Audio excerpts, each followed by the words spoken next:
தம்பி சூர்யா கிருஷ்ணமூர்த்தி பேசுகின்ற பொழுது 200 ரூபாய் ஊப்பி 200 ரூபாய்க்காக வருகிறார்கள் என்று சொன்னார் அப்படின்னாங்க. நீங்கள்லாம் 200 ரூபாய்க்காக வந்திருக்கிறீங்களா அப்படின்னு கேட்டால், இல்லை நான் 200 ரூபாய்க்காக வந்திருக்கேனா அப்படின்னா, நீங்களும் சரி நானும் சரி 200க்காக வரவில்லை, 200க்காக வரவில்லை, 234க்காகவும் வந்திருக்கிறோம். அதுதான் மீண்டு வருவோம் மீண்டும் வருவோம். 200 அல்ல எங்கள் இலக்கு, எங்கள் தேவை 200 அல்ல, எங்கள் தேவை 234. ஒரு பக்கம் ஜனநாயகன் வெற்றி பெற வேண்டும் என்று மண்சோறு சாப்பிட்டு கொண்டிருக்கும் கூட்டம், இன்னொரு பக்கம் இந்த மண்ணையும் ஜனநாயகத்தையும் காப்பாற்றுவதற்காக போராடி கொண்டிருக்கக்கூடிய டிஎம்கே ஜென்சி கூட்டம். உள்ளபடியே உங்களை மாதிரி இருக்கிறது தான் கஷ்டம் தெரியுமா? ஒரு விஜய் ஃபேனாக இருக்கிறது ரொம்ப ஈஸி. ஏன் சொல்லுங்க? அதிகபட்சம் தளபதி அப்படின்னு கத்திட்டு ஓடிடலாம். ஆனால் டிஎம்கே ஜென்சியாக இருக்கிறது ரொம்ப கஷ்டம். ஏன்? இங்கே தம்பிகள் பண்ணி காட்டினாங்க. ஸ்ரீஹரி, கோபி, எழில், ராஜேஸ்வரி, எனக்கு முன்பாக பேசிய சூர்யா கிருஷ்ணமூர்த்தி தம்பி பவர் பாயிண்ட் எல்லாம் எடுத்துகிட்டு வந்து பழைய திராவிட இயக்க சினிமா என்ன செய்தது என்று பேசுவதற்கு இங்கே கொஞ்சம் சரக்கு இருக்கணும். அது ஜென்சி டிஎம்கேக்களிடம் இருக்கிறது. அதுதான் ரொம்ப கஷ்டம். அந்த வகையில் நீங்கள் இங்கே இருக்கிறீர்கள், எனக்கு பெரும் மகிழ்ச்சி உங்களோடு உரையாற்றுவதில். சித்தாந்த போரில் ஜென்சி டிஎம்கேக்களின் பங்கு அப்படின்னு தலைப்பு. இந்த தேர்தல் நடந்துச்சுல, இப்போ தமிழ்நாட்டில் டிஎம்கே தோத்துச்சு. இந்த தேர்தலில் நீங்கள் உன்னிப்பாக வேற எதெல்லாம் கவனிச்சிங்கன்னு நான் இப்போ கேட்க போகிறேன். இந்த தேர்தலில் வேற யாரெல்லாம் தோத்தான்னு தெரியுமா? இந்த தேர்தலில் யாரெல்லாம் தோற்றார்கள்? மேற்கு வங்கத்தில் மமதா பானர்ஜி தோற்றார். கொஞ்ச நாளைக்கு முன்னாடி ஒடிசாவில் பட்நாயக் தோற்றார். பீகாரில் தேஜஸ்வியால் வெற்றி பெற முடியலை. தெலுங்கானாவில் சந்திரசேகர ராவ் தோல்வியடைய செய்யப்பட்டிருக்கிறார். இதெல்லாம் எதை உணர்த்துது? மகாராஷ்டிராவில் சிவசேனா உடைக்கப்பட்டிருக்கிறது. இதெல்லாம் எதை உணர்த்துதுன்னு உங்க யாருக்காவது புரியுதா?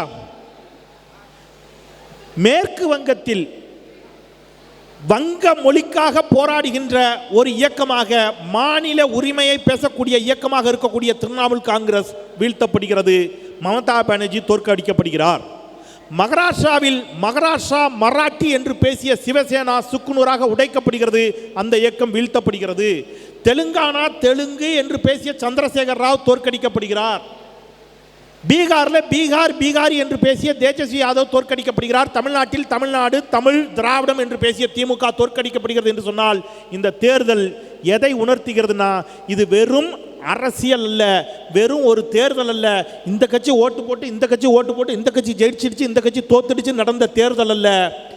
இந்தியா முழுவதும், நல்லா செவி கொடுங்க, இந்தியா முழுவதும் மாநில உரிமைகளை, மொழிவழி உரிமைகளை, மாநில சுயாட்சியை பேசிய அத்துணை இயக்கங்களும் வீழ்த்தப்பட்டிருக்கின்றன. அதில் திராவிட முன்னேற்ற கழகம் முதுகில் குத்தி தோற்கடிக்கப்பட்டிருக்கிறது என்பதுதான் ரொம்ப கசப்பானதொரு உண்மை. இந்த தோல்விக்கு என்ன காரணம்? ஏன் திமுக தொடர்ந்து இவ்வாறு எதிர்க்கப்படுகிறது? திமுகவை எதிர்க்கிறதுக்கு என்ன சார் காரணம்? நாம தான் காரணம், நீங்க தான் காரணம். நாம என்ன காரணம்? நாம நல்லா இருக்கணும்னு திமுக தொடர்ந்து திட்டம் போடுகிறது, அதுதான் காரணம். ரொம்ப எளிமையாக வர்றேன். கம்யூனிஸ்ட் கட்சிக்கு பிரதான எதிரி யாரு? எதை எதிர்த்து? கம்யூனிசம்ங்கிற சித்தாந்தத்திற்கு பிரதான எதிரி யாரு? முதலாளித்துவம். Very good. முதலாளித்துவத்துக்கு எதிரி கம்யூனிசம். காங்கிரஸ் பேர் இயக்கம் எதை எதிர்த்து தொடங்கப்பட்டது? ஏகாதிபத்தியம், பிரிட்டிஷ் ஏகாதிபத்தியத்திற்கு எதிராக காங்கிரஸ் பேர் இயக்கம். அப்ப காங்கிரஸ் அப்படிங்கிற ஒரு இயக்கம் பிரிட்டிஷ் ஏகாதிபத்தியத்திற்கு எதிராக தோற்றுவிக்கப்பட்ட இயக்கம். கம்யூனிஸ்ட் இயக்கம் முதலாளித்துவத்திற்கு எதிராக தோற்றுவிக்கப்பட்ட ஒரு இயக்கம். இப்ப நாம் தமிழர், அவங்களுடைய பிரதான எதிரியே திராவிடம். சரியா? இப்படி ஒவ்வொருத்தருக்கும் ஒரு பிரதான எதிரி. திராவிடத்தின் பிரதான எதிரி யார்? திராவிடத்தின் பிரதான எதிரி யார்? ஆரியம். திராவிடம் தன்னுடைய பிரதான எதிரியாக ஆரியத்தை முன்னிறுத்தி திராவிட முன்னேற்ற கழகம் என்ற ஒரு இயக்கத்தை தோற்றுவித்த போது ஆரியம் ஆடி போச்சு. உங்களுக்கு நான் சொல்றது புரியுதில்ல? போர் அடிக்கா? இந்தியாவில் 1967 அறிஞர் அண்ணா முதலமைச்சராகுவதற்கு முன்பாக இந்தியாவில் எந்த ஒரு மாநிலத்திலும் பார்ப்பனர்கள் தான் பெருவாரியாக ஆட்சி செய்தார்கள், பார்ப்பனர்கள் தான் அமைச்சர்களாக இருப்பார்கள். மற்ற சமூகங்கள், இடைநிலை சமூகங்களுக்கோ தாழ்த்தப்பட்ட சமூகங்களுக்கோ ஒடுக்கப்பட்ட சமூகங்களுக்கோ அறிவில்லைங்கிற மாதிரி அவன் சொல்லி வச்சிருந்தான். இந்தியாவில் ஆரியத்தை எதிர்த்து முதல் முறையாக ஒரு இயக்கம் எழுந்தபோது ஆரியம் ஆடி போனது. என்னடா என்னை எதிர்க்கிறதா உங்களுக்கு வேலையா? என்னை எதிர்த்தா கட்சி ஆரம்பிச்சிருக்கிறீங்க? ஆமாம், இவனை எப்படியாவது வீழ்த்த வேண்டும் என்று நினைத்தார்கள். அண்ணா 1967 ராஜாஜியோடு கூட்டணி வைத்து வெற்றி பெற்றார். ஏன் ராஜாஜியோடு கூட்டணி? திமுகவோடு ராஜாஜி கூட்டணி வைத்தார். ஏன்? அவர்களுக்கு நன்றாக தெரியும் திமுக வெற்றி பெறப் போகிறது, நாம் வெளியில் இருந்து எதிர்த்து இவர்களை வீழ்த்த முடியவில்லை, அவர்களோடு இணைந்து அவர்களை நம்மோடு கரைத்து கொள்ளலாம் என்று ஒரு திட்டத்தை போட்டாங்க. அண்ணா வெற்றி பெற்ற பிறகு ராஜாஜியின் சொல்படி கேட்பார் என்று நினைத்த போது அண்ணா உர்ரா வண்டிய திருச்சிக்கு, பெரியார் அங்கேதான் இருக்கிறார் என்று பெரியாரை தேடி திருச்சிக்கு போன போது ஆரியம் ஆடி போச்சு. ஆகா, இவங்க யாரும் நம்ம கண்ட்ரோல்ல இருக்க மாட்டாங்க. முதலமைச்சரானாரு. திமுக ஏன் தோத்துச்சு தெரியுமா? நிறைய பாலம் கட்டுச்சு, ஐடி பார்க் கொண்டு வந்துச்சு, வேலை வாய்ப்பை கொடுத்துச்சு, பொருளாதாரத்தை பெருக்குச்சு. முத்துவேல் கருணாநிதி ஸ்டாலின் முதலமைச்சராக பதவியேற்ற போது தமிழ்நாட்டினுடைய பொருளாதாரம் 0.07, இன்னைக்கு 11.19 விழுக்காடாக அவர் வைத்துவிட்டு ஆட்சியிலிருந்து வந்தார். பொருளாதார முன்னேற்றம் இவ்வளவு இருந்த பிறகு திமுக ஏன் தோத்துச்சு தெரியுமா? திமுக செய்த சில வேலைகள் தான் காரணம். என்ன வேலை? அதுதான் இந்த தலைப்பு. அண்ணா முதலமைச்சரானவுடன் தங்கை சொன்னது மாதிரி, தங்கை நித்யா சொன்ன போல, இந்தியா ஒரு நாடு, இந்தியா ஒரு நாடு. இந்தியாவிற்குள் தமிழ்நாட்டை தவிர வேற எந்த மாநிலத்திற்கும் நாடு என்ற பெயரோடு ஒரு மாநிலம் இந்தியாவில் கிடையாது. தமிழ்நாடு மட்டும்தான் தமிழ்நாடு என்ற ஒரு பெயரோடு ஒரு மாநிலமாக வந்தது. அங்கே பார்ப்பனியத்திற்கும் ஆரியத்திற்கும் கோபம் வருகிறது. அடுத்தது, இந்தியா முழுவதும் ஹிந்தியும் சமஸ்கிருதமும் ஏற்றுக்கொள்ளப்படுகிறது. அண்ணா தமிழ்நாட்டில் இருமொழி கொள்கை, உன்னுடைய ஹிந்திக்கு இடமில்லை என்று விரட்டுகிறார். பார்ப்பனியத்திற்கும் ஆரியத்திற்கும் மீண்டும் சம்மட்டி அடி. மூன்றாவது ரொம்ப முக்கியமான விஷயம், இப்போ நீங்கள் திருமணம் பண்ணணும்னு நினைக்கிறீங்க, இப்போ நீங்கள் யாரோ லவ் பண்ணுறீங்க, கல்யாணம் பண்ணணும்னு நினைக்கிறீங்க. வட இந்தியாவில் நீங்கள் சும்மா போயிலாம் அப்படி கல்யாணம் பண்ணிட முடியாது. இப்படித்தான் கல்யாணம் பண்ணணும், இப்படி கல்யாணம் பண்ணாதான் அது சட்டப்படி செல்லுபடி ஆகும்னு ஒரு சட்டம் இருக்கு. ஹிந்து திருமண சட்டம் அதுபடி நடக்கணும், அல்லது இஸ்லாமிய திருமண சட்டம், கிறிஸ்தவ திருமண முறையெல்லாம் இருக்கு.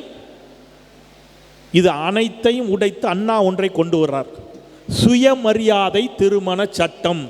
பார்ப்பனர்கள் இல்லாமல் ஒரு திருமணத்தை நடத்தினால் அந்த திருமணத்திற்கு சட்ட அங்கீகாரம்னு சொல்றாரு. பார்ப்பனியம் மீண்டும் ஆடி போகிறது. என்னடா இவர் முழுக்க நம்மோட அடிமடியிலேயே கை வைக்கிறாரு என்று நினைத்து கொண்டிருந்த பொழுது காலம் அவரை அழைத்து கொள்ளுகிறது. அவர் காலமாகிறார். அப்பா, அண்ணா போயிட்டார், நிம்மதி அப்படின்னு நினைச்ச போது வா அசுரா வா அசுரா வா அசுரா அப்படிங்கிற மாதிரி ஒரு அசுரன் எழுந்து வருகிறார். முத்தமிழறிஞர் டாக்டர் கலைஞர். ஒரு பேரசுரனாக கலைஞர் எழுந்து வருகிறார் 1969. இப்போ நீங்கள் செல்ஃபோனை கையில் வச்சுட்டு அங்கே 3 தம்பிங்க சின்சியராக எதையோ நோண்டிட்டு இருக்கானுங்க.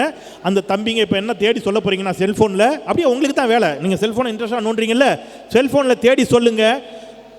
1969 கலைஞர் முதலமைச்சர் ஆயிட்டாரு. துக்ளக் பத்திரிகை, துக்ளக் பத்திரிகை எத்தனை பேருக்கு தெரியும்? ஷோ ஆரம்பித்த பத்திரிகை தெரியும்ல. துக்ளக் பத்திரிகை எந்த ஆண்டு ஆரம்பிச்சதுன்னு தொப்பி போட்ட தம்பி செல்ஃபோனை நோண்டிட்டு இருந்தியா, தேடி சொல்லு.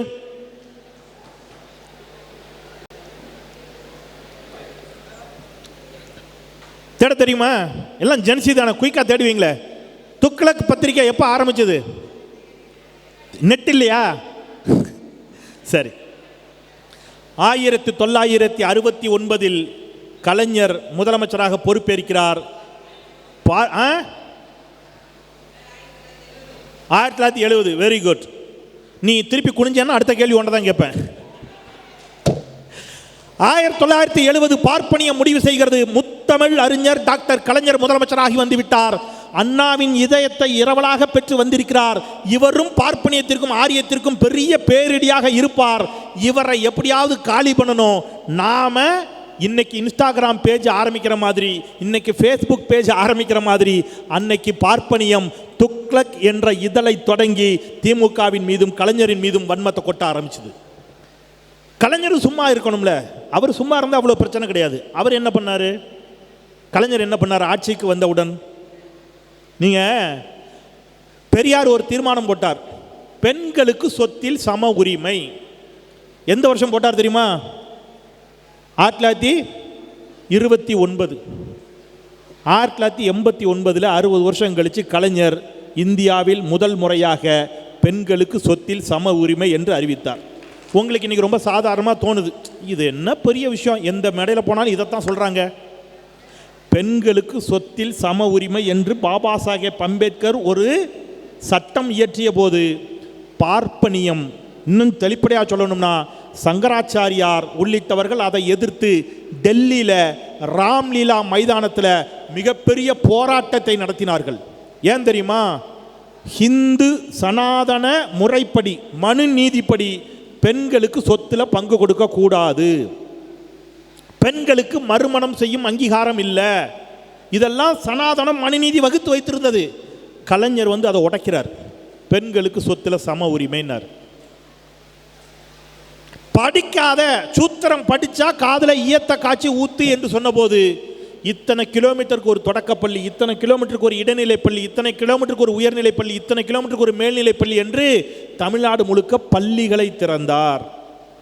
பெண் பிள்ளைகள் படிக்கவே கூடாது, வயதிற்கு வந்த பெண் பிள்ளைகளை திருமணம் செய்து கொடுக்க வேண்டும் என்று மனுநீதியில் எழுதி வைத்திருந்த பொழுது கலைஞர் தான் சொன்னார், ஒன்றும் பிரச்சனை இல்லை, உங்கள் வீட்டு பிள்ளை பூப்படைந்த காரணத்தினால உடனே திருமணம் செஞ்சு கொடுக்கணும்னு நினைக்காத, 10ஆம் கிளாஸ் வரைக்கும் படிக்க வச்சேன்னு வச்சுக்க, நான் திருமண உதவித்தொகை திட்டம் தரேன்னார். இந்த திருமண உதவித்தொகை திட்டத்திற்காகவே பல வீட்டில் பிள்ளைகளை 10ஆம் கிளாஸ் வரைக்கும் அனுப்பினோம். அது அப்படியே 12ஆம் கிளாஸ் வரைக்கும் கூட்டு வந்தோம். இப்போ நம்ம தலைவர் வந்தார், அந்த காலம் கொஞ்சம் மாறிடுச்சு இல்லை, பழைய காலம் இல்லை. இப்போ இவர் என்ன பண்ணார்? 12th வரைக்கும்லாம் இல்லை, நீ காலேஜ் வா, மாதம் உனக்கு 1000 ரூபாய் தருகிறேன் என்று சொன்னார். அப்போ திமுக பெண்களை படிக்க வைத்தது. இடஒதுக்கீடு, நம்மளை தலித்து விரோதிங்கிறான் கொஞ்சம் பேர். இந்தியாவில் தலித்துகளுக்கான இடஒதுக்கீடு தமிழ்நாட்டில் 16 விழுக்காடாக இருந்த இடஒதுக்கீட்டை 18 விழுக்காடாக உயர்த்தி காட்டுகிறார் முத்தமிழறிஞர் டாக்டர் கலைஞர். 25 விழுக்காடாக இருந்த பிற்படுத்தப்பட்ட மக்களுக்கான இடஒதுக்கீட்டை 31 விழுக்காடாக உயர்த்தி காட்டுகிறார். இப்போ இடஒதுக்கீட்டை உயர்த்துகிறார். இஸ்லாமியர்களுக்கு உள் இடஒதுக்கீடு கொடுக்கிறார், பெண்களுக்கான தனி இடஒதுக்கீட்டை கொடுக்கிறார். இப்படி மனுநீதி சனாதனம் யாரெல்லாம் படிக்கக்கூடாதுன்னு சொல்லிச்சோ, யாரெல்லாம் படிக்கக்கூடாதுன்னு சொல்லிச்சு, சாதி ரீதியாக இவெல்லாம் படிக்கக்கூடாது, பெண்கள் படிக்கக்கூடாது, இஸ்லாமியனை கண்டா வெறுத்து ஒதுக்கு என்று யாரையெல்லாம் வெறுத்து ஒதுக்க சொல்லியதோ அவர்கள் அத்துணை பேருக்கான திட்டங்களை தீட்டிய இயக்கம் இந்தியாவில் திராவிட முன்னேற்ற கழகத்தை தவிர வேறு எதுவும் இல்லை என்பதை சக்தி பேலஸிலிருந்து சத்தமாக சொல்லலாம். ஏன்ட்டு அவ்வளோ எவிடன்ஸ் இருக்கு, அவ்வளோ எவிடன்ஸ் இருக்கு. அவர் சும்மா பண்ணலை, அவர் ஒன்று பேரிடியாக இறக்கினார். நீங்கள் கன்னியாகுமரியில் விவேகானந்தருக்கு ஒரு நினைவிடம் கட்டப்படுகிறது. கன்னியாகுமரியின் அடையாளமாகவே விவேகானந்தர் நினைவிடம் தான் மாறிப்போகுது. அதை ஒன்றும் பண்ண முடியாது. கலைஞர் யோசிக்கிறார், ஒரு கோட்டை அழிக்காமல் சின்ன கோடை ஆக்கணும், அதுக்கு பக்கத்தில் அதை விட பெருசாக ஒரு கோடு போடு, வைடு அங்கே கொண்டு போய் ஐயன் திருவள்ளுவனுக்கு 133 அடியில் சிலை என்று வள்ளுவனுக்கு சிலை வைத்த போது உள்ளூர பார்ப்பனியமும் ஆரியமும் பதறிப்போச்சு.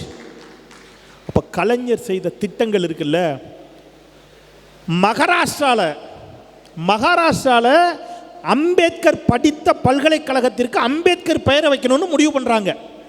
மகாராஷ்டிராவில் பெரிய கலவரம், மகாராஷ்டிரா பத்தி எரியுது, ஏகப்பட்ட பேர் படுகொலை செய்யப்படுகிறார்கள்.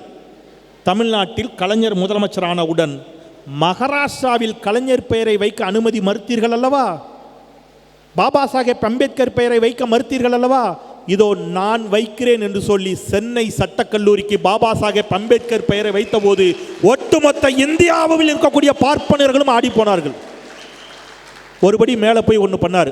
ஆசியாவிலேயே முதல் முறையாக, இந்தியாவில் இல்லை, ஆசியாவிலேயே முதல் முறையாக சட்டத்திற்கு என்று, சட்ட படிப்பிற்கென்று தனி பல்கலைக்கழகம் தமிழ்நாட்டில் தோற்றுவிக்கப்பட்டது. அந்த சட்ட பல்கலைக்கழகத்திற்கு புரட்சியாளர் பாபா சாஹேப் அம்பேத்கர் பெயரை வைத்தவர் முத்தமிழறிஞர் டாக்டர் கலைஞர் வச்சார். என்னடா நீ என்ன பண்ணிக்கிட்டு இருக்க அப்படின்னு பார்ப்பனியம் கொதிக்குது. உங்களுக்கெல்லாம் இப்படி ஒன்று சொல்கிறேன், நீங்கள் சம்சாரம் அது மின்சாரம் படம் பார்த்துருக்கீங்களா? விசு அந்த படத்தில் ஒரு காட்சி வரும். பார்ப்பனியம் எவ்வளவு வேலை பார்க்குதுங்கிறது உங்களுக்கு சொல்கிறேன். அதில் வந்து ஒரு சீனு, விசுவுக்கும் அவர் பையன் ரகுவரனுக்கும் சண்டை, அம்மையப்ப முதலியாருக்கும் அவர் பையனுக்கும் சண்டை வந்துடும். வீட்டுக்கு நடுவில் கோட்டை கிழிச்சிருவாங்க. வெரி குட் தம்பி, ஃபுல் ஃபார்முக்கு வந்துட்டான், சூப்பர்ரா, நம்ம ஜெயிச்சிருவோண்டா. வீட்டுக்கு நடுவில் கோட்டை கிழிச்சிருவாங்க. இப்போ கோட்டை கிழிச்ச உடனே ஒரு சலவை தொழிலாளி சலவை செய்த துணியை தூக்கிட்டு உள்ளே வருவார். ஞாபகம் இருக்கா? அந்த சீன் ஞாபகம் இருக்கா உங்களுக்கு? வந்த உடனே முதல்ல ரகுவரன்ட்ட போவார். அந்த சலவை தொழிலாளி குள்ளமாக இருப்பார். போன உடனே ரகுவரன்ட்ட போவார். ரகுவரன் என்ன பண்ணுவார்? எவ்வளோப்பா ஆச்சு? 37 ரூபா என்னமோ சொல்லுவார். 18 ரூபா 50 காசு நான் தர்றேன், மீதி 18 ரூபா 50 காசை எதிர்த்த போர்ஷனில் இருக்கிறவர்கிட்ட போய் வாங்கிக்க அப்படின்னு உடனே நல்லா கவனிச்சிட்டே வாங்க. உடனே அவர் இங்கே வருவார். விசு அந்த ஈசி சேரில் சாஞ்சிருப்பார். சாமி சொல்லு, டோபி சாமி. அவர் சொல்லுவார் அந்த வார்த்தையை, நான் சொல்லலை, அவர் சொல்லுவார் டோபி சாமி. அப்படின்னா துணி வெளுக்கிறது சாமி. இந்த துணி வெளுத்து அயன் பண்ணிலாம் கொடுக்குறதில்ல சாமி. ஆமாம் சரி, என்ன விஷயம் சொல்லு. துட்டு சாமி கொடு அப்படிம்பாரு. இல்லை நீங்கள் கொடுக்கணும் சாமி. எவ்வளவு? 18 ரூபா 50 காசு சாமி. லிஸ்ட்டை வாசி அப்படிம்பார். அந்த கேரக்டர் லிஸ்ட்டை வாசிக்கும் டேட் வைஸாக. 8ஆம் தேதி terry cotton pant, terry cotton shirt, terry cotton pant, terry cotton shirt, terry cotton pant, terry cotton ஷர்ட்டுனே வாசிச்சுட்டு வரும். அந்த பக்கம் நம்ம வாகை சந்திரசேகர் அண்ணன் நிற்பார். சிவா அப்படிம்பார் விசு. அப்பா நான் காக்கி பேண்ட்டு காக்கி சட்டை யூனியன் ஒப்பந்தப்படி கம்பெனிலே வெளுத்து கொடுத்துட்றாங்கப்பா. பாரதி அப்படிம்பார். அங்கே ஒரு பையன் டவுசர் போட்டு நிற்பான். 10ஆம் கிளாஸே பாஸ் பண்ணியிருக்க மாட்டான் அந்த படத்தில். அவன் அப்பா என் டவுசர் சட்டையை நான் வீட்டிலே துவச்சிக்கிறேன்ப்பா. கோதாவரி அப்படிம்பாரு. அந்த அம்மா உள்ளே இருந்து எட்டி பார்த்து, நான் பேண்ட்டு சட்டை போடுற பழக்கம்லாம் இல்லைங்க அப்படிங்கும். அடுத்தது விசு ஒரு டைலாக் சொல்லுவார். என்ன டைலாக் தெரியுமா? கண்ணா நான் 1967க்கு அப்புறம் பேண்ட்டு போடுறதே விட்டுட்டேன் பார். ஒய் 1967? ஏன் 1965 இருக்கலாம் அல்லது 1968 இருக்கலாம், ஏன் 1967? ஏனென்றால் ஆரிய மாயை இயற்றிய பார்ப்பனர் அல்லாத 5 அடி அறிவாசான் பேரறிஞர் அண்ணா இந்தியாவிலேயே முதல் முறையாக தமிழ்நாட்டில் பார்ப்பனியத்தை எதிர்த்து அரசியல் செய்த பேரறிஞர் அண்ணா தமிழ்நாட்டின் முதலமைச்சரான ஆண்டு 1967. வாழைப்பழத்தில் ஊசி ஏற்றுற மாதிரி அந்த படத்தில் டைலாக் ஏற்றிருப்பாங்க. பார்ப்பனியம் பல்வேறு வழிகளில் நமக்கு தெரியாமலே நம்மளை வந்து என்ன செய்யும். நான் இப்படி சொல்கிறேன் உங்களுக்கு.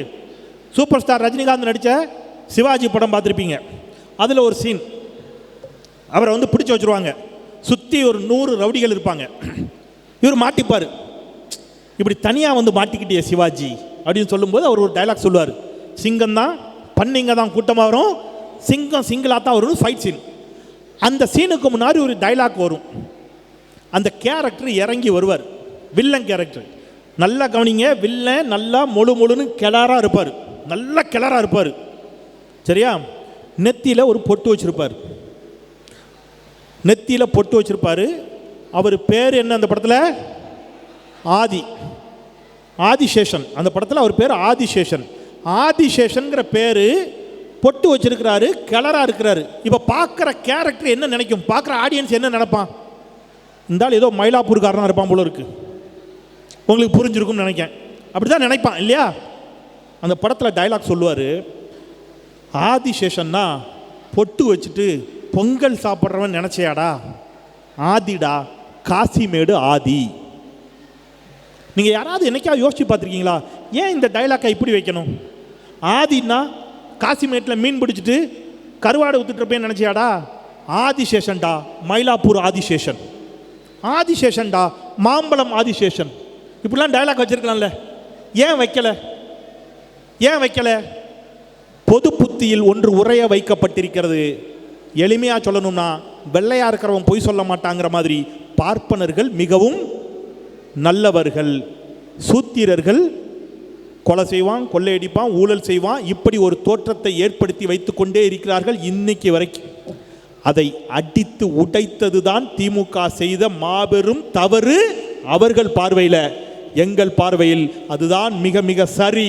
அந்த தவறை, நீ தவறுனா அந்த தவறை திமுக தொடர்ந்து செய்யும். அதுதான் இந்த தேர்தல் தோல்விக்கு காரணம். நீங்கள் ஏதோ நினச்சிட்டு இருக்கீங்க. சும்மா வந்து விஜய் வந்துட்டாரு. ஒவ்வொரு வருஷமும் ஒவ்வொருத்தரை இறக்குவாங்க. 1969 கலைஞர் முதலமைச்சராகிறாரு. 70 துக்ளக் ஆரம்பிக்கப்படுகிறது. 72 எம்ஜிஆரை கொண்டு தனி இயக்கத்தை ஆரம்பித்தாங்க. எம்ஜிஆர் வந்த பிறகு எம்ஜிஆர் ஆட்சியில் இருக்கிற வரைக்கும் எந்த தொந்தரவையும் பார்ப்பனையும் அவருக்கு கொடுக்காது. எம்ஜிஆர் மறைகிறார். 1989 திமுக மீண்டும் ஆட்சிக்கு வருகிறது. ஆட்சிக்கு வந்த உடனே பிரச்சனை ஆரம்பிச்சிட்டாங்க. 2 வருஷத்தில் திமுக ஆட்சி கலைக்கப்படுகிறது. அப்புறம் 1991 ஜெயலலிதா அம்மையார் முதலமைச்சரான பிறகு எல்லாம் சத்தம் இல்லாமல் இருக்கான். வேற வழியே இல்லாமல் 1996 ஒரு தேர்தலில் மட்டும்தான் நம்மை அவர்கள் ஆதரிக்கும் நிலைக்கு தள்ளப்பட்டார்கள். அதுவும் ஜெயலலிதா அம்மாவை வேற வழியே கிடையாது. ஒட்டுமொத்த தமிழ்நாடும் அதிமுகவிற்கு எதிராக இருந்த காரணத்தினால் திருப்பி நாம் ஆட்சிக்கு வந்தவுடன் என்ன பண்ணுறான்? ஓகே, இப்போ நீங்கள் யோசிச்சு பாருங்க, நமக்கு தர வேண்டிய, நான் இப்படி கேட்குறேன், இந்தியாவுக்கு எப்போ சுதந்திரம் கிடைச்சது சொல்லு? 1947 ஆகஸ்ட் 15. Very good. சரி, இப்போ 1947 ஆகஸ்ட் 15 இந்தியாவுக்கு சுதந்திரம் கிடைச்சது. உத்தரப்பிரதேசத்துக்கு எப்போ கிடைச்சது? தமிழ்நாட்டுக்கு எப்போ கிடைச்சிது? பீகாருக்கு எப்போ கிடைச்சதுன்னு யாருக்காவது தெரியுமா? வெள்ளைக்காரன் கொடுக்கும்போது தமிழ்நாட்டுக்கு ஒரு 10 வருஷம் முன்னாடி சுதந்திரத்தை கொடுத்தானா? எல்லாருக்கும் ஒரே நாளில் தான் கொடுத்தான். உத்தரப்பிரதேசத்துக்கு சுதந்திரம் கிடைச்ச அதே நாளில் தான் நமக்கும் கிடைச்சிது. பீகாருக்கு கிடைச்ச அதே நாளில் தான் நமக்கும் கிடைச்சிது. எல்லாருக்கும் ஒரே நாளில் தானே சுதந்திரம் கிடைச்சிது. இப்போ நான் கேட்க போகிற கேள்விக்கு பதில் சொல்லுங்கள். இங்கே இருக்கிறவங்களில் யாருடைய உறவினர்களாவது ஏதாவது வெளிநாட்டில், Saudi, America, Singapore, Dubai, London, எங்கே இருந்தாலும் சரி, வரும்போது சென்று வாங்கிட்டு வர சொல்லலாம் கேட்க மாட்டாங்க. யாராவது வெளிநாட்டில் இருக்காங்களா உங்களுக்கு தெரிஞ்சு? உங்கள் ஃப்ரெண்ட்ஸு, சொந்தக்காரங்க, ஒரு அண்ணாச்சி தூக்குறாரு, வேறு அங்கே ஒருத்தர், கொஞ்சம் பேர், ஓகே, ஒரு 20-30 பேர் தூக்குறீங்கன்னு வச்சுக்கோங்க. உங்கள் சொந்தக்காரங்க, ஃப்ரெண்ட்ஸ் யாராவது பீகாரில் கொத்தனார் கையாளாக இருக்கானா? என்னடா பின் ட்ராப் சைலண்ட் ஆகிடுச்சு? இல்லை. உத்தரப்பிரதேசத்தில் ஹோட்டலில் சர்வராக இருக்கானா? இல்லை. சரி, பீகாரை சேர்ந்த தோழர்களோ உத்தரப்பிரதேசத்தை சேர்ந்த தோழர்களோ தமிழ்நாட்டில் வேலை பார்க்காங்களா? ஹோட்டல்லையாவது பெட்ரோல் பங்க்லையாவது வேலை பார்க்குறாங்க. வெள்ளைக்காரன் ஒரே நாளில் தான் எல்லாருக்கும் சுதந்திரத்தை கொடுத்துட்டு போனான். நாம் அங்கே போய் வேலை பார்க்கல, அவன் இங்கே வந்து வேலை பார்க்குறான் அப்படின்னு சொன்னான். இதுக்கு காரணம் என்ன தெரியுமா? கேரளாவுக்கு போய் ஒரு மலையாள மந்திரவாதியை கூப்பிட்டு வந்து முட்டை மந்திரம் ஓதி வச்சோம் நம்ம. அப்படியா? எலுமிச்சம்பளம் பழத்தை ஒன்று மந்திரம் சொல்லி வச்சுட்டோம் நம்ம. வட இந்தியாவுக்கு செய்வினை வச்சுட்டோம். அப்படியா? இதற்கு காரணம் என்ன? வட இந்தியாவில் பெரியார் என்ற ஒரு பெருந்தலைவர் பிறக்காமல் போனார், நமக்கு பெரியார் என்ற ஒரு பெருந்தலைவர் கிடைத்தார். வட இந்தியாவில் பேரறிஞர் அண்ணா என்ற ஒரு மாபெரும் தலைவர் பிறக்காமல் போனார். வட இந்தியாவில் முத்தமிழறிஞர் டாக்டர் கலைஞர் என்ற ஒரு தலைவர் அவர்களுக்கு இல்லை. வட இந்தியாவில் முத்துவேல், கருணாநிதி, ஸ்டாலின் என்ற ஒரு மாபெரும் ஒப்பாரும் மிக்காரும் இல்லாத தலைவர் அவர்களுக்கு இல்லை. நமக்கு இவங்கெல்லாம் கிடைச்சாங்க. இவங்கெல்லாம் போட்டு கொடுத்த திட்டத்தில் நம்ம வளர்ந்தோம். இப்போ கொஞ்சம் பேர் சொல்கிறாங்க, என்ன எல்லாம் திராவிடம் தான் கிழிச்சுதா? நாங்கள்லாம் எங்கள் முன்னோர்கள் ஒன்று முட்டாள்கள் இல்லை, நாங்கள் அப்போவே அப்படிலாம் பேசுவாங்க. உங்களுக்கும் கூட தோணும், அந்த காலம் அது அது அது அது அப்படிங்கிற மாதிரி. அந்த காலத்தில் சார் என்ன ஆற்றுலாம் எவ்வளவு தண்ணி போச்சு, 3 போகம் விளந்துச்சு. எங்கள் தாத்தாலாம் ராஜராஜ சோழனுக்கு பக்கத்து வீட்டுக்காரர் மாதிரியே நம்ம நினச்சிட்டு இருக்கோம். அது உண்மையானா என் கையில் அந்த புத்தகத்தை எடுத்துகிட்டு வரல, இங்கே வந்த உடனே என்கிட்ட அது சாஃப்ட் காப்பி இருந்துச்சு. நான் இப்போ அதை வாசிக்கிறேன். புத்தகத்தில் ஒரு வரியை மட்டும் வாசிக்கிறேன். இந்த புத்தகம் உங்களுக்கு எத்தனை பேருக்கு தோழர் ஜீவானந்தத்தை தெரியும்? தோழர் ப. ஜீவானந்தம் கம்யூனிஸ்ட் இயக்கத்தினுடைய மாபெரும் தலைவர் தெரியும். அவர் சட்டமன்றத்தில் உறுப்பினராக இருந்தார். 1955 மார்ச் 21 அவர் பேசியது. நாம் தற்குறி கூட்டம் அல்ல, வாய்க்கு வந்ததை பேசுறதுக்கு அத்தனையும் எவிடன்ஸோடு பேசக்கூடிய திராவிட இயக்கத்தை சேர்ந்தவர்கள். அதனால் நான் டேட்டோட மாதத்தோடு சொல்லிடுறேன். 1955 மார்ச் 21 பஸ் போக்குவரத்தும் ஓட்டுநர் நிலையும் அப்படிங்கிற தலைப்பில் அவர் பேசுகிறார். இந்த 2 லைனை கவனிங்க, நாம் எப்படி இருந்திருக்கோன்னு. இன்னொன்றை கவனிக்க வேண்டும், சிட்டியில் எல்லா பிரதேசங்களிலும் போக்குவரத்து நன்கு நடத்தப்படுகிறது என்று அமைச்சர் அவர்கள் கூறினார்கள். ஆனால் ஹைகோர்ட்டிலிருந்து ஸ்டான்லி ஆஸ்பத்திரி வழியாக தண்டையார்பேட்டைக்கு, நல்லா கவனிச்சிங்க, நீங்கள் சென்னைங்கனால உங்களுக்கு இது புரியுங்கிறதுனால சொல்கிறேன். ஹைகோர்ட்டிலிருந்து ஸ்டான்லி ஆஸ்பத்திரி வழியாக தண்டையார்பேட்டைக்கு ஒரு புது பஸ் ரூட் போட வேண்டும் என்று 2000 பேர்களுக்கு மேல் கையெழுத்து வாங்கி 6 மாதத்திற்கு முன் விண்ணப்பம் கொடுத்தும் இன்றைய வரை அது நிறைவேற்றப்படாமலேயே இருக்கிறது. ஒரே ஒரு பஸ்ஸுக்கு 2000 பேர்கிட்ட கையெழுத்து வாங்கி கொடுத்து அது நிறைவேற்றப்படாமல் இருந்த காலம் ஒன்று இருந்தது. இன்றைக்கு மகளிர் விடியல் பயணம் என்று சொல்லி நிமிடத்திற்கு நிமிடம் பேருந்துகளால் நிரம்பி வழிகிறது தமிழ்நாடு என்று சொன்னால், தமிழ்நாட்டில் போக்குவரத்து தனியார் கையில் இருந்தது. அதை எடுத்து அரசுடைமையாக்கி தமிழ்நாடு அரசு போக்குவரத்து கழகத்தை உண்டாக்கி தந்தவர் முத்தமிழறிஞர் டாக்டர் கலைஞர் என்பதை மறந்துடக்கூடாது. அதுக்கு முன்னாடி எப்படி தெரியுமா, எனக்கு ஊர் திருநெல்வேலி, நான் பேர் சொல்ல விரும்பலை, ஒரு 3 எழுத்து நிறுவனம், பெரிய நிறுவனம், நீங்கள் புரிஞ்சுக்குங்க. எங்கள் ஊர் பக்கம் அவங்க கிட்ட தான் பஸ்ஸு. அங்கெல்லாம் அந்த பஸ்ஸில் நீங்களோ நானோ ஏற முடியாது. சூத்திரர்கள், பஞ்சமர்கள், தொழுநோயாளிகள், இவர்களுக்கு நாய் இதெல்லாம் எடுத்துருவான். விலங்குகளுக்கு பேருந்தில் இடமில்லைன்னு எழுதியே போட்டிருப்பான். உயர் சாதிக்காரர்கள் மட்டும்தான் தம்பிகளா பேருந்தில் பயணிக்கவே முடிஞ்சுது ஒரு காலத்தில், உன் தாத்தா காலத்துலையும் என் தாத்தா காலத்துலையும். அப்போ கலைஞர் கேட்டார், ஏன் இவங்கெல்லாம் பஸ்ஸில் ஏறக்கூடாதா? ஏறக்கூடாது. ஏன்? இவர்களெல்லாம் தாழ்த்தப்பட்டவர்கள், இவர்களெல்லாம் சூத்திரர்கள் என்று சொன்னபோது, சூத்திரனா, இந்த சூத்திரன்னு சொல்கிறதுக்கு பஸ்ஸு உங்ககிட்ட இருக்கிற போதானே நீ பேசுகிற, இந்த பஸ் எல்லாம் கொண்டான்னு பஸ் அத்தனையும் பிடுங்கி அரசுடைமையாக்கி தமிழ்நாடு அரசு போக்குவரத்து கழகத்தை தொடங்கி பேருந்து வசதியை கொடுத்தார் அல்லவா கலைஞர். அதனால் திமுக வீழ்த்தப்பட்டது. திமுக ஏன் வீழ்த்தப்பட்டுச்சுன்னா இதுதான் காரணம். எங்கள் ஊர், நீங்கள் இங்கே சென்னை எப்படின்னு தெரியாது, நீங்கள் ஊர் பக்கம் வந்தீங்கன்னா ஊர் ஊரும் சேரியுமாக பிரிந்திருக்கும். இந்த தெரு, எப்போ உனக்கு எந்த தெரு அப்படின்னு சொன்னால், நீங்கள் தெருவை சொன்னால் அவன் ஜாதியை சொல்லிடலாம். ஏன்னா அந்த தெருனா அந்த ஜாதிக்காரன் மட்டும்தான் இருப்பான். ஊரும் சேரியுமாக இருக்கிறது. இதை ஒன்றாக்கவே முடியாதா என்று பெரியார் கண்ணீர் விட்டார், பாபா சாஹேப் அம்பேத்கர் கண்ணீர் விட்டார், இங்கு இருக்கக்கூடிய எல்லா தலைவர்களும் கண்ணீர் விட்ட போது, நான் முயற்சி செய்து பார்க்கிறேன் என்று ஒரு முயற்சியை கலைஞர் செய்தார். சமத்துவபுரம் என்ற ஒரு அற்புதமான திட்டத்தை கொண்டு வந்தார். அனைத்து சாதியைச் சேர்ந்தவர்களும் ஒரே இடத்துல ஒன்றா இருந்தாங்க. பார்ப்பனியம் மீண்டும் பதறுகிறது. ஒரு உயர் சாதிக்காரரும் ஒரு தாழ்த்தப்பட்ட சமூகத்தை சேர்ந்தவரும் ஒரே இடத்துல அருகருகில் வீட்டில் ஒன்றாக இருப்பதா கொந்தளிச்சது. நீங்க திமுக செஞ்சதை திருப்பி தயவு செய்து கலைஞரும் ஸ்டாலினும் செய்த சாதாரணமாக நினைக்காதீங்க. இது எல்லாவற்றையும் விட ரொம்ப முக்கியமான 2 விஷயத்தை சொல்லிடுறேன். இந்தியாவிலேயே தொன்மையான மொழி, உலகத்திலேயே தொன்மையான மொழி, உலகத்திலேயே புனிதமான மொழி என்று அவர்கள் நினைத்து கொண்டிருந்தது சமஸ்கிருதத்தை. அந்த சமஸ்கிருதத்திற்கு முன்பாக இந்தியாவின் தொன்மையான மொழி தமிழ் என்று தமிழுக்கு செம்மொழி அங்கீகாரத்தை வாங்கி தந்தார் முத்தமிழறிஞர் டாக்டர் கலைஞர். சமஸ்கிருதத்தை பேசக்கூடிய கூட்டம்லாம் ஆடி போச்சு. சமஸ்கிருதத்தை விட தமிழ் தொன்மையான மொழியா, போடா வாங்கிட்டோம்ல அப்படின்னார் கெத்தா. அவர் செம்மொழி அங்கீகாரம் பெற்று தந்தார். பார்ப்பனியம் பதறியது. இப்போ நம்ம தலைவர் ஒரு வேலை பண்ணார். இந்த எலெக்ஷனில் திமுக தோத்ததுக்கு காரணம் நான் சொல்லிடுறேன். இதுதான் காரணம். ஸ்டாலின் அவர்கள் காலை உணவு கொடுத்தார், மகளிர் விடியல் பருந்து கொடுத்தார், அதெல்லாம் பிரச்சனை கிடையாது. எடப்பாடி பழனிசாமி அவர்கள் முதலமைச்சராக இருந்த பொழுது கீழடி அகலாய்வை ஒன்றிய அரசு மண் மூடி புதைச்சிடுச்சு. நீங்கள் வேணால் வீட்டில் போய் அப்புறம் தேடுங்க. புல்டோசரில் வச்சு மண்ணை கொட்டி மூடியாச்சு. கீழடி அகலாய்வு மூடப்பட்டு விட்டது. 2021 மே 7ஆம் தேதி கிண்டி ஆளுநர் மாளிகையில் முத்துவேல் கருணாநிதி ஸ்டாலின் எனும் நான் என்று சொல்லி தலையை உயர்த்தினார் நம்முடைய தலைவர். ஒட்டுமொத்த தமிழ்நாடும் உயர்ந்ததல்லவா. அவர் வந்தவுடன் ஒன்று பண்ணார், திருப்பி தோன்றா கீழடி என்னாரு.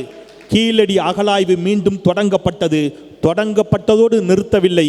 கீழடியில் ஒரு அருங்காட்சியகத்தை அமைத்து இடிக்கவே முடியாதபடிக்கு காலத்திற்கு அங்கே நிறுவி காட்டி ஒரு வேலையை பண்ணிட்டு போயிட்டார். என்ன வேலை தெரியுமா? நம்முடைய தமிழர் நாகரிகம், திராவிட நாகரிகம் தான் ஆரிய வேத நாகரிகத்தை விட தொன்மையான நாகரிகம் என்பதை சான்றுகளோடு நிறுவினார். ஆரியம் பதறிடுச்சு. இவரை விட்டா வேலைக்கு ஆகாது, நம்மளை காலி பண்ணிடுவார். கீழடியோட நின்னாரா? எங்கள் ஊர் திருநெல்வேலியில் பொருணை அருங்காட்சியகம். உங்களுக்கு ஞாபகம் இருக்குமான்னு தெரியல, ஸ்கூலில் படிக்கும்போது நான் படிச்சிருக்கேன். ஆரியர்கள் குதிரையில் வந்தார்கள். அவர்கள் நீண்ட நாசி கொண்டவர்கள், நீளமான கைகளை கொண்டவர்கள், இரும்பை பயன்படுத்தும் அறிவை பெற்றிருந்தார்கள் படிச்சிருக்கோம். யாரெல்லாம் படிச்சிருக்கீங்க? அப்படி படித்த ஞாபகம் இருக்கா உங்களுக்குலாம்? இரும்பை கண்டுபிடித்தது ஆரியர்கள் நம்பிக்கிட்டு இருந்தோம். 5000 ஆண்டுகளுக்கு முன்பு இரும்பின் காலம் தமிழ்நாட்டிலிருந்து தொடங்கியது என்பதை கீழடியை போலவே பொருணை நதிக்கரை நாகரிகத்திலிருந்து வரலாற்று ரீதியாக ஸ்டாலின் நிரூபித்தார். உங்களுக்கு நல்லா இது இப்போ என்ன பிரச்சனைனா, அவருக்கு டான்ஸ் ஆட தெரியுமாங்கிற மாதிரி பார்க்குறான். டே, அவர் ரியல் ஹீரோடா, அதல்ல. He is a real hero. சினிமால இந்த மண்ணுக்காக மக்களுக்காக அப்படி பேசுறவரல்ல. ரியலா மண்ணுக்காகவும் மக்களுக்காகவும் செய்து காட்டி நிறுத்திய திட்டங்கள் இருக்குதுல்ல, அது பேசுது, அலறான். இரும்பின் காலம் தமிழ்நாட்டிலிருந்து தொடங்கியது. அதை நிரூபித்ததால் பார்ப்பனியத்திற்கு கோபம். இப்ப தமிழ்நாட்டிற்கான பிரச்சனையா பெரியார் காலத்திலிருந்து நம்ம எதை சொல்லிட்டு இருந்தோம் தெரியுமா? டெல்லி ஏகாதிபத்தியம். டெல்லி அதிகாரத்தை குவிச்சு வச்சுக்குது. நமக்கு நிதி தரம் இருக்குது, நிதி கேட்டால் தரமாக இருக்கிறான், தண்ணீர் கேட்டால் தரமாக இருப்பான், எல்லா பிரச்சனையும் பண்ணுவான். நாம் டெல்லியை எடுத்து சண்டை போட்டு இருந்தோம். இப்போ ஆரியம் என்ன செய்து ஒரு ஆளை இறக்கி விட்டுச்சு. அவர் தான் சீமான். அவர் என்ன பண்ணார், இதை பாரு, உன் பிரச்சனைக்கெல்லாம் காரணம் டெல்லி அல்ல, உன் பிரச்சனைக்கெல்லாம் காரணம் ஆரியமோ பார்ப்பனியமோ அல்ல, உன் பிரச்சனைக்கெல்லாம் காரணம் திராவிடம். திராவிடம்னா வேற யாரும் இல்லை, திமுகன்னு கொண்டு வந்து கோபாலபுரம் வாசல வண்டியை நிப்பாட்டினார். சரியா? கொஞ்ச நாள் அவர் திராவிடத்தை அடிச்சுக்கிட்டே இருந்தார். அடுத்தது அண்ணாமலைன்னு ஒருத்தரை வச்சு கொஞ்சம் அடித்தாங்க. அப்புறம் கடைசியாக இது எதுவுமே வேலைக்கு ஆகலை, திராவிடம், பெரியார், அண்ணா இவர்களை கொண்டு இவர்களை அடித்து வீழ்த்தி வெற்றி பெற முடியாது என்பதை தெரிந்து கொண்டு, திராவிடம்ங்கிற வார்த்தை இருக்கக்கூடாது, ஆனால் பெரியாரை விட்டுட்டா தமிழ்நாட்டு மக்கள் சந்தேகப்படுறான், ஓட்டு போட மாட்டேங்கிறான். என்ன பண்ணலாம்? கூப்பிடுப்பா அந்த தம்பி விஜய, இங்கே வாங்க. அவர் நெய்வேலியில் படப்பிடிப்பில் இருந்தபோது போய் அவர் என்ன செய்கிறாங்க, அவரை வருமான வரித்துறை சோதனை நடத்தி அவரை காரில் ஏற்றுறாங்க. காரில் வைத்து அவர் மிரட்டப்பட்டதாகத்தான் நான் இப்பொழுதும் சந்தேகிக்கிறேன். அங்கே முடிவானது, நீங்கள் கட்சி ஆரம்பிக்கணும். ஆனால் ஒன்று தெரியுமா, திமுக தொடங்கப்பட்ட பிறகு நல்லா கவனிச்சுக்கங்க, தமிழ்நாட்டில் தோன்றிய எந்த கட்சியிலும் திராவிடம் என்ற வார்த்தை இல்லாமலே இருக்காது. திமுகவிலிருந்து பிரிந்த அதிமுக, அண்ணா திராவிட முன்னேற்ற கழகம், கேப்டன் விஜயகாந்த் தொடங்கியது தேசிய முற்போக்கு திராவிடர் கழகம். தேமுதிக, வைகோ அவர்கள் பிரிந்து சென்ற போது மறுமலர்ச்சி திராவிட முன்னேற்ற கழகம், மதிமுக, எல்லாமே லட்சிய திமுக, அண்ணன் டிஆர், எல்லாமே திராவிடத்தோட சேர்த்துருக்கோம். திராவிடம் என்ற வார்த்தையே இருக்கக்கூடாது, நீ ஒரு கட்சி ஆரம்பி. அப்போ நான் தமிழ்நாடுன்னு வைக்கட்டுமா? தமிழ்நாடுங்கிறது இருக்கக்கூடாது தான் எங்களுடைய கொள்கை. எனவே தமிழகம் என்று வைத்துக்கொள், தமிழக வெற்றி கழகம் என்பது அங்கேதான் உதயமானது என்ற உண்மையை நான் இங்கே உறக்க சொல்ல கடமைப்பட்டிருக்கிறேன். அப்போ திராவிடம்ங்கிற வார்த்தையே இருக்கக்கூடாது. முடிஞ்சுதா? சரி ஐயா, ஆனால் நான் பெரியாரெல்லாம் எடுக்கலைன்னா கோச்சிப்பாங்களே. பெரியாரை சும்மா வச்சுக்க, பெரியாரை மட்டும் வச்சுக்காத, எல்லா தலைவர்களையும் சேர்த்து வச்சுக்க. இப்போ நம்மால் நம்பிட்டான். ஆனால் பெரியாரை பற்றி பேசாத, அண்ணாவை பற்றி பேசாத, அம்பேத்கரை பற்றி பேசாதே, ஆரியத்தை எதிர்த்து பேசாதே, பாஜகவை எதிர்த்து பேசாதே. ஆட்சிக்கு வந்தவுடன் என்ன செய், ஒரு அமைச்சரவை இருக்கிறது, ஆதி திராவிடர் நலத்துறை அமைச்சர் அப்படின்னு பேர். அந்த ஆதி திராவிடருங்கிற வார்த்தையை எங்களுக்கு பிடிக்கல, அதை மாற்றி சமூக நீதித்துறைன்னு மாற்றிட்டான். திராவிடம்ங்கிற வார்த்தையே இருக்கக்கூடாது என்று பார்ப்பனியம் வேலை செய்து கொண்டிருக்கிறது. இந்த புரிதல் நமக்கு இருந்தால் மட்டும்தான் நாம் சண்டை போட முடியும். நான் நிறைவாக ஒன்று சொல்லிடுறேன். இது எல்லாவற்றையும் விட முக்கியமாக ஏன் நாம் வீழ்த்தப்பட்டோங்கிறதுக்கு இன்னும் ஒரு ஆதாரம் உங்ககிட்ட காட்டிட்டு போயிடுறேன். நீங்கள் எல்லாரும் புதிய கல்விக் கொள்கை கேள்விப்பட்டிருப்பீங்க. தேசிய கல்விக் கொள்கை, தேசிய கல்விக் கொள்கை. நாம் தேசிய கல்விக் கொள்கையை எதிர்க்கிறோம். திமுக எதிர்த்துச்சு, மற்ற எல்லா மாநிலங்களும் தேசிய கல்விக் கொள்கையை ஏற்றுக்கொண்டது. நாம் தேசிய கல்விக் கொள்கையை எதிர்த்தோம். தேசிய கல்விக் கொள்கையை ஏன் எதிர்த்தோம் அப்படிங்கிறது என்கிட்ட இருக்குது. தேசிய கல்விக் கொள்கை 2020 பக்கம் 32, மொத்தம் 155 பக்கங்கள். அதில் 22வது பக்கம். நான் திருப்பி சொல்கிறேன், நாங்கள் தற்குறிகள் அல்ல, அனைத்தையும் ஆதாரத்தோடு பேசக்கூடியவர்கள் என்பதால். மும்மொழி வாய்ப்பாட்டில், அதாவது 3 லாங்குவேஜ் படிக்கணுங்கிறான்ல, அதை சொல்கிறான். மும்மொழி வாய்ப்பாட்டில் ஒரு தெரிவுரிமையாக மாணவர்களின் பொருட்டு முக்கிய வளப்படுத்தும் ஒரு தெரிவுரிமையாக பள்ளி மற்றும் உயர்கல்வியின் எல்லா நிலைகளிலும் சமஸ்கிருதம் வழங்கப்படும். நல்லா புரிஞ்சுக்குங்க, ஹிந்தி அல்ல. தேசிய கல்விக் கொள்கை திணிக்க நினைத்தது சமஸ்கிருதம். சமஸ்கிருத அறிவு, அமைப்பு முறையின் பயன்பாடும், குறிப்பாக ஒலியியலும், சவுண்டு, உச்சரிப்பும் உள்ளடக்கிய, அதுக்கு அடுத்தது இருக்கிறத விட்டுருங்க, இந்த ஒலி, சவுண்டு, உச்சரிப்பும் உள்ளடக்கிய அப்படின்னா என்ன அர்த்தம் உங்களுக்கு புரியுதா? சமஸ்கிருதம் பெரும்பாலும் மந்திர வடிவமாகத்தான் இருக்கும். சொல்லுதான், எழுத்து படிக்க முடியாது, சொல்லணும், ஓதணும், திருப்பி திருப்பி ஒருத்தர் சொல்லுவார், நீங்கள் சொல்லணும். அந்த முறையில் 3வது மொழியாக சமஸ்கிருதத்தை திணிக்கும் ஒரு முயற்சி தேசிய கல்விக் கொள்கையில் இருந்துச்சு. இது எல்லாத்த விட நம்ம பிள்ளைங்களுக்கு என்னெல்லாம் சொல்லிக் கொடுக்க போகிறான்னு அதில் இருக்குது. இப்போ இதெல்லாம் நீங்கள் படிக்கிறதுக்கு தயாராக நான் சொன்னல, ஒரு 20 நிமிடம் செவி கொடுங்கள். உங்கள் பிள்ளைகளின் எதிர்காலத்திற்காக திமுக சண்டை போட்டுச்சு, அந்த சண்டையால் ஆட்சியை இழந்து நிற்குதுன்னு. அது என்னன்னு நான் சொல்லிடுறேன்.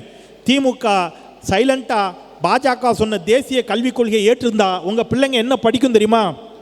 பஞ்சதந்திர கதைகள், ஜாதகம், ஸ்கூலில் சொல்லிக் கொடுப்பானா, ஜாதகம், இதோபதேசம் மற்றும் வேடிக்கை கட்டுக்கதைகள் ஆகியவற்றை பிள்ளைகளுக்கு கற்றுக் கொடுப்போம். இப்போ நான் என் பிள்ளைய சயின்டிஸ்ட் ஆக்கணும்னு நினைப்பேனா, ஜோதிடர் ஆக்கணும்னு நினைப்பேனா? நான் எந்த தொழிலையும் குறைச்சி மதிப்பிடுவதில்லை. நம்பிக்கை உள்ளவர்களுக்கு அதை விட்டுருங்க. ஸ்கூலில் ஜோதிடம் சொல்லிக் கொடுப்பேன்னு புதிய கல்விக் கொள்கை, தேசிய கல்விக் கொள்கை சொல்லிச்சு. இது எல்லாத்த விட இன்னொரு முக்கியமாக சொல்லிச்சு, பக்கம் 34. இதுதான் ரொம்ப பேராபத்து. நான் இதை ஒன்னோட நிப்பாட்டிக்கிறேன்.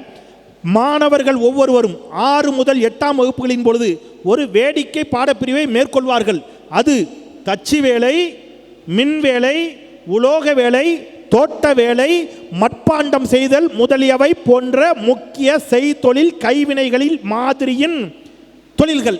இந்த தொழிலை எப்படி செய்யணும்னா, உள்ளூர் செயல்திறன் அடிப்படையிலும் உள்ளூர் சமூகங்களால் தீர்மானிக்கப்பட்டவாறும், உள்ளூர் சமூகங்களால் தீர்மானிக்கப்பட்டவாறும் அப்படின்னா என்ன அர்த்தம் சார்?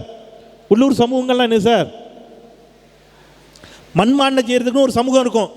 அவர் பையன் மண்பாண்டம் செய்ய போயிடணும். 6, 7, 8, 3 வருஷம் தச்சு வேலை செய்வார் ஒருத்தர், அவர் பையன் தச்சு வேலை செய்ய போயிடணும். முடி வெட்டுவார் ஒருத்தர், அவர் பையன் முடி வெட்ட போயிடணும்.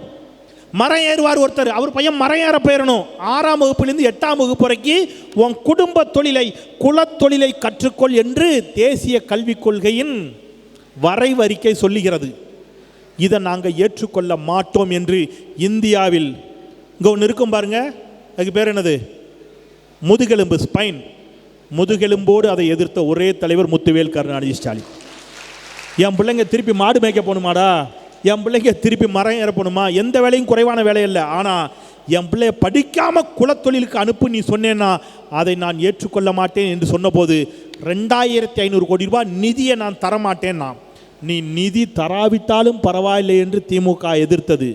திமுக வீழ்த்தப்பட்ட காரணம் அது போட்ட சட்டங்களால், சமத்துவபுரத்தால், பெண்களுக்கான சொத்துரிமையால், இடஒதுக்கீட்டால், எல்லோருக்கும் பேருந்து கொடுத்ததால், எல்லோருக்கும் மின்சாரத்தை கொடுத்ததால் திமுக இன்றைக்கு வீழ்த்தப்பட்டிருக்கிறது. இதெல்லாம் யாருக்கு செஞ்சது?